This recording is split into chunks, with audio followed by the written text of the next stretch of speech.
On Laozi. Yet another essay, yet another attempt at trying to write an essay on some philosopher. I have written about, or, more accurately, I have tried to write essays on Socrates and Confucius and their respective philosophies. I am still not sure if I failed at it or even remotely succeeded at it. But that uncertainty shall not stop me from writing about another giant in the world of philosophy. Today I shall attempt to talk about the great Laozi, also known as Lao Tzu, or Laozi, and, of course, his philosophy. Yes, I am talking about the ancient Chinese sage, the great philosopher, the great writer of the great classical text Tao Te Ching, and the founder of the philosophical school known as Taoism. And if all this was not enough, he is also regarded as a deity in religious Taoism. So who is this man, this sage with so many names, and why is he so famous and influential? You might wonder. Well, please allow me to either clear up your doubts or confuse you even more. Laozi is usually believed to have been born sometime in the 6th century, in the so-called spring and autumn period in Chinese history, in Chujin village in the state of Chu, present-day Lui, Henan, thereby making him a contemporary of Confucius. In fact, some traditional accounts even claim and retell the story of the two great sages meeting each other, and there are a few frescoes and paintings depicting this encounter as well. However, to be honest, like most things ancient and historical, this fact too cannot be stated with absolute certainty, not by me at least. Some historians are convinced that he was not born in the 6th century but sometime in the 4th century during the Warring States period in Chinese history. If this fact were true, then it would naturally imply that he was not a contemporary of Confucius and that the two never met. Now, which one to believe then? You might ask. I do not know, I say. And which one is even remotely closer to the truth? Again, I do not know. So who am I and why the hell am I writing this essay when I don't even know these basic facts? You might wonder, and rightly so. To answer your question, I do not know.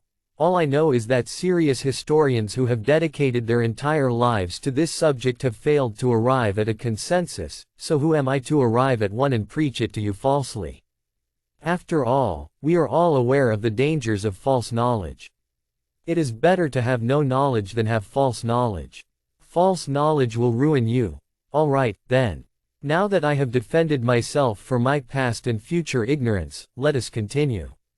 I feel less guilty now. It is amusing to see the differences in the way the lives of the two giants of Chinese philosophy were recorded. On the one hand, there is a general consensus as to when Confucius was born, including the exact date, when he lived, and when he died. And on the other hand, there is such great uncertainty regarding Laozi's life. The difference is centuries apart. But let us work with what we have and try to make some sense of it. As many of you might have already suspected, Laozi was not really the man's actual name. His actual name, according to most traditional accounts, was Li Er. And his courtesy name, a name given to one in adulthood in addition to his given name, was Boyang. So how did he come to be known by so many different names?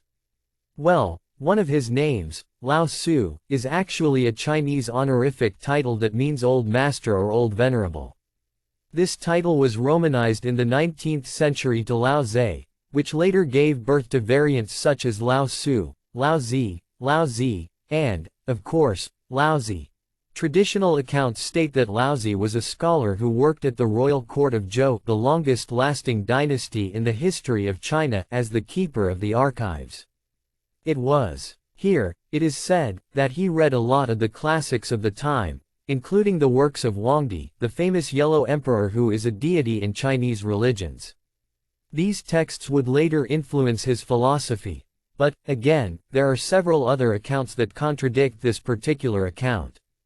According to one account, he was a court astrologer named Lao Dan who lived in the 4th century BC during the reign of the Qin dynasty. According to another, he was an official in the imperial archives who wrote a book in 2 parts.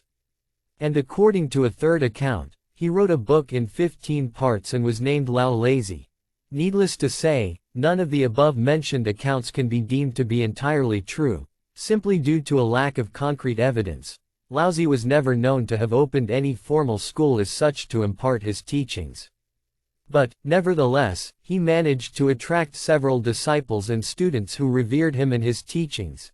Anyway, according to an ancient Chinese historian named Sima Qian, when Laozi was around 80 years old, he grew tired of the moral decay of life in Chengzhou and was disheartened by the kingdom's decline.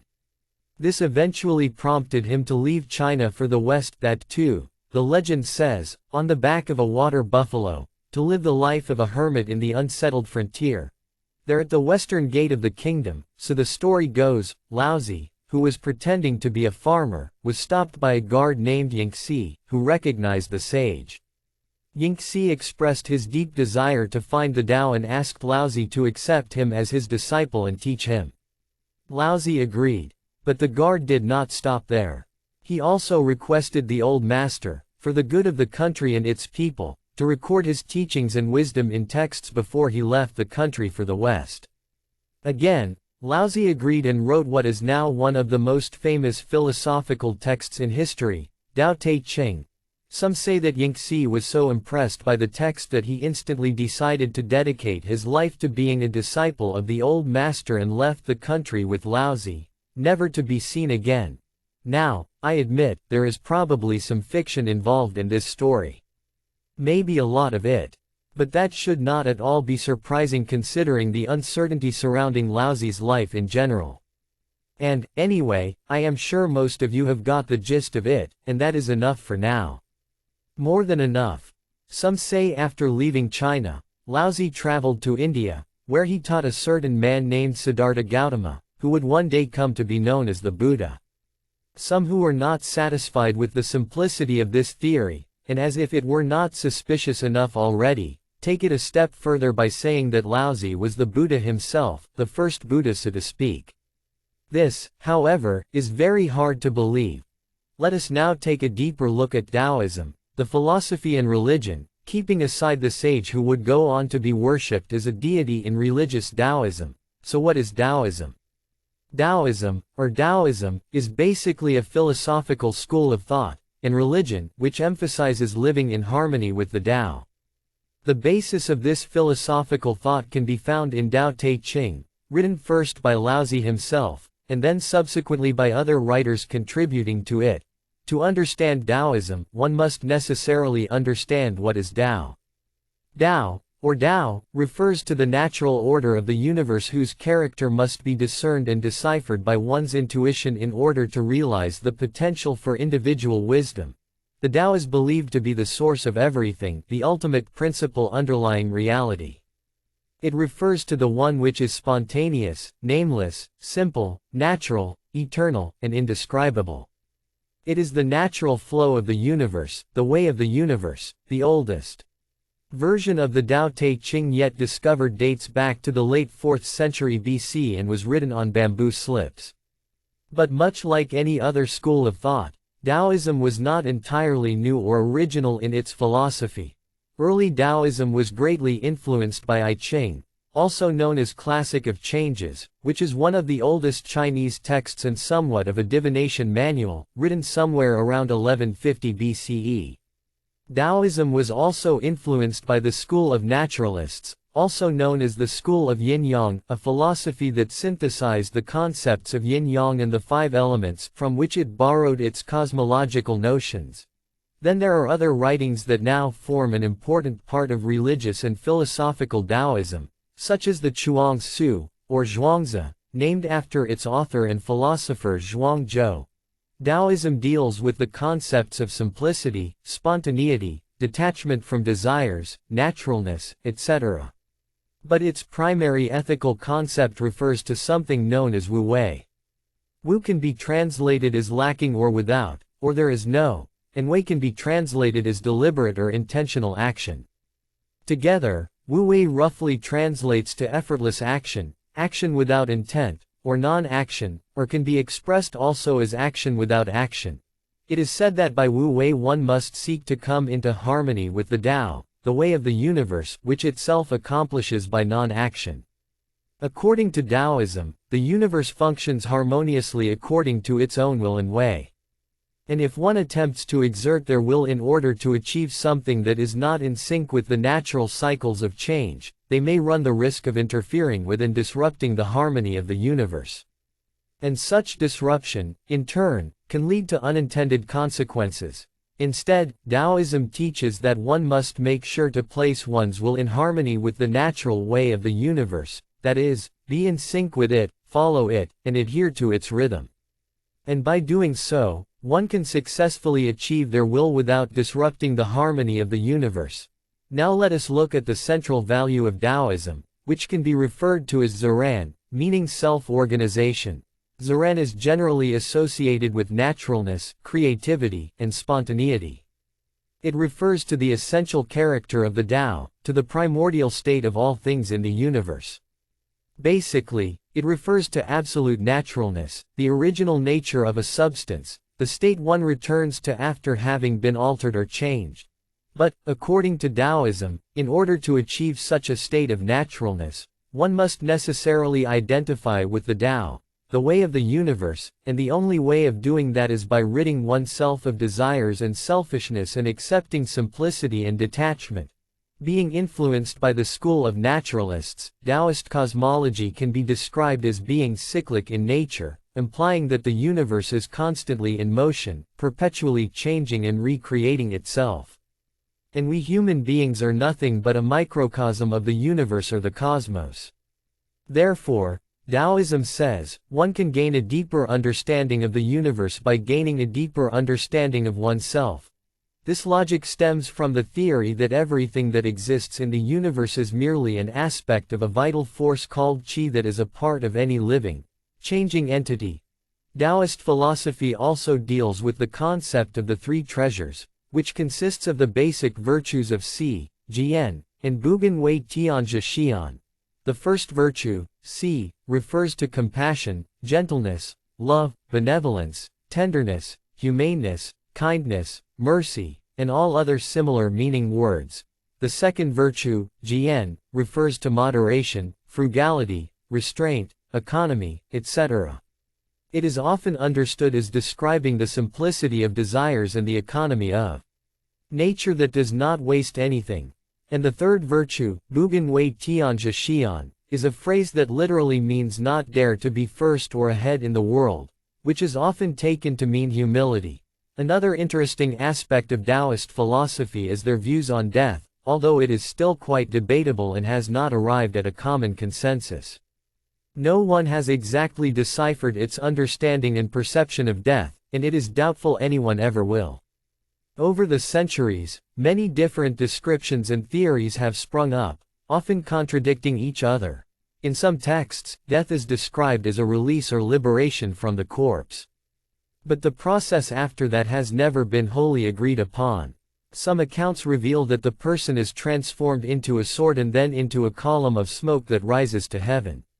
While another text describes how the Yellow Emperor ascended to heaven directly in plain sight without transforming into anything. Religious Taoism also holds a different view on death. Many believe in the concept of immortality, or eternal life. Death is often regarded as just another phase in one's life and not the end of it. It is believed that such immortality can be attained by doing what one has to do and is supposed to do. Many Taoists also believe that the dead can be contacted through meditation by an alchemist. Taoist religion, much like almost all other religions, involves elaborate rituals and ceremonies for the dead, none of which I shall be discussing in this essay right now. People adhering to Taoism believe that the human body is full of spirits that guard the body after several rituals are performed to that end. And so, it is said that when the spirits finally leave the body, there is nothing left anymore to protect the body from illness or sickness, thereby weakening the body and eventually killing it. So how does one actually attain immortality? You might wonder. And if not actually attain it, how does one even attempt to attain it? Well, let us dive a little deeper into this. First of all, you must understand that Taoists who believe in immortality do not just believe it to be some kind of a superficial, metaphysical, or abstract concept and phenomenon. Not at all. They actually believe it to be a major goal of their lives, a common one. a goal they sincerely strive toward. In fact, they prefer to strive for immortality rather than look forward to some afterlife or next life.